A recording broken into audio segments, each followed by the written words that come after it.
ముఖ్యమంత్రి గారికి ఒక బీజేపీ ఎంపీ పూర్తి స్థాయిలో వెనుక ఉండి సహకరించి ఒక బ్రోకర్ కంపెనీని తీసుకొచ్చారు.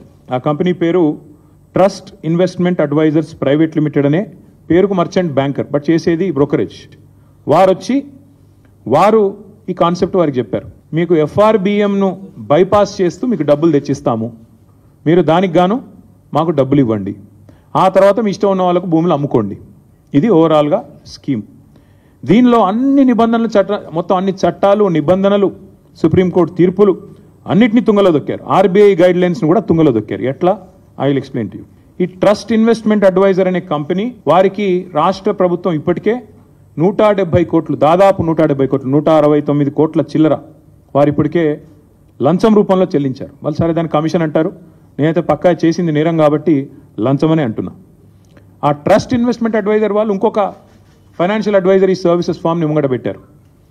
బీకన్ ట్రస్టీషిప్ అనే కంపెనీని రంగంలో దించారు. ఇదంతా కూడా ఏంటంటే ఒక స్కీమ్ ప్రకారం. ఇక్కడ ఇంపార్టెంట్ పాయింట్, పేరుకు పోయిన సంవత్సరమే రాష్ట్ర ప్రభుత్వం మాకు సుప్రీంకోర్టు తీర్పు రాగానే ఈ భూమిని మేము 75 కోట్లు పర్ ఎకరం మేము టీజీఐఏసీకి బదలాయిస్తున్నామని చెప్పి ఒక జీవో ఇచ్చింది. కానీ జీవో మాత్రమే ఇచ్చింది తప్ప ఆ ల్యాండ్ను ఎలియనేషన్ చేయలేదు, సేల్ డీడ్ చేయలేదు, మ్యూటేషన్ కూడా కాలేదు. అయినప్పటికీ తనకు చెందని భూమి, ఇంకా మ్యూటేషన్ అయితేనే నీ పేరు మీదకి ఓనర్షిప్ వస్తేనే ఆ ల్యాండ్ నీదన్నట్టు లెక్క. ఇప్పుడు హెచ్ఈయూ కూడా అదే అంటున్నారు కదా, హెచ్ఈయూకి ల్యాండే లేదు, హెచ్ఈయూ ల్యాండ్స్ అన్ని మావే అని గవర్నమెంట్ ఎందుకు అంటుంది? ఎందుకంటే మ్యూటేషన్ కాలేదు కాబట్టి ఇంకా రికార్డ్స్ ప్రకారం నాదే ప్రభుత్వ భూమి అని ఈరోజు కూడా ప్రభుత్వం అదే వాదన చేస్తూ ఉంది. ఇవాళ ఇక్కడ కూడా అక్షరాల అదే జరిగింది. జనరల్గా ఇప్పుడు ఉదాహరణకి మీరు ఎవరైనా సరే వ్యక్తిగతంగా మనం ఒక ప్రాపర్టీ, మనకు ఒక ఇల్లు ఫ్లాట్ ఉందనుకోండి, లేదా ఒక ప్లాట్ ఉందనుకోండి, దాని మీద లోన్ తీసుకోవాలనుకుంటున్నారు తనఖా పెట్టి. జనరల్గా ప్రాసెస్ ఏముంటుంది? ఆ ఏరియాలో మీరు ఫలానా ఏరియాలో మీకు ఒక ఫ్లాట్ ఉంది, దాని యొక్క రిజిస్టర్డ్ వాల్యూ ఎంత, మీరు రిజిస్టర్ చేసుకున్నప్పుడు ప్రభుత్వానికి ఏ రిజిస్ట్రేషన్ రేట్ ప్రకారం మీరు డబ్బులు కట్టారు, స్టాంప్ డ్యూటీ ఎంత కట్టారు, దాన్ని బట్టి రిజిస్టర్డ్ వాల్యూ ఎంత. కాకపోతే జనరల్గా ఏముంటుంది, రిజిస్టర్డ్ వాల్యూకి జనరల్గా మార్కెట్ వాల్యూకి ఉండే కొంత అంతరం ఉంటుంది. ఆ మార్కెట్ వాల్యూ ఎంత దాన్ని బేస్ చేసుకొని మీకు అల్టిమేట్గా లోను ఇస్తారు. ఎందుకంటే దాన్ని తనఖా పెట్టుకోనో లేకపోతే దాన్ని గ్యారంటీ కింద పెట్టుకొని మీకు ఇస్తారు. ఇక్కడ ఏం జరిగింది ఈ విషయంలో? ఒకటి కాదు, రెండు కాదు, అన్నిటినీ తుంగలో దొక్కుతూ ఈ ఫారెస్ట్ యాక్ట్ కానీ ఇందాక నేను చెప్పినట్టు అసలు ఓనర్షిప్ లేదన్న విషయం పక్కన పెట్టి TGIAC has no ownership of the land. TGIAC ఒక పేరుకు ఒక జీవో ఇచ్చారు తప్ప ఇంతవరకు సేల్ డీడ్ కాలేదు, ఎలినేషన్ కాలేదు, మ్యూటేషన్ కాలేదు. TGIAC is not the owner of the land.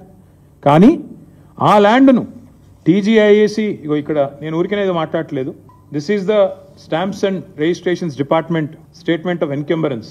ఏదైతే రేవంత్ రెడ్డి గారి ప్రభుత్వం ఈ భూములు తనవి కాకపోయినప్పటికీ ఏదైతే టీజీఐఏసీ ఆ బీకన్ అనే కంపెనీకి రాసిచ్చేసిందో దానికి సంబంధించిన వివరాలు, ఈసీ ఎన్కంబరెన్స్ మీరు కూడా దొరుకుతుంది, ఆన్లైన్ వెతికితే మీకు కూడా వెంటనే దొరుకుతుంది.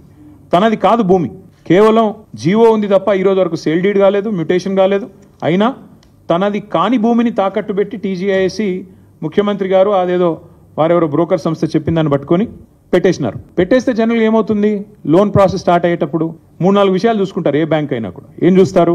మార్కెట్ వాల్యూ ఎంత, రిజిస్ట్రేషన్ వాల్యూ ఎంత, ఇది ఒకవేళ నేను లోన్ ఇస్తే మళ్ళీ తిరిగి నాకు పైసలు వస్తాయా, ఇవన్నీ చూసుకొనే ఇస్తారు. కానీ ఇక్కడేం జరిగింది, అసలు ఈ భూమికి యాజమాన్య పత్రాలు లేవు, రిజిస్ట్రేషన్ డాక్యుమెంట్ లేదు. That itself is a big crime. First టీజీఐఏసీని, ఇండస్ట్రీస్ డిపార్ట్మెంట్ని, ఇండస్ట్రీస్ సెక్రటరీని జైల్లో వేసేంత పవర్ఫుల్ ఎవిడెన్స్ ఇక్కడే ఉంది. నీది కాని భూమి నువ్వు ఎట్లా అమ్ముతావు? అసలు ఇప్పుడు రంగారావు గారి భూమి లేదా ఆయనకు ఫ్లాట్ ఉంది, నేను తనఖా పెట్టి తీసుకున్నాను అనుకోండి డబ్బులు.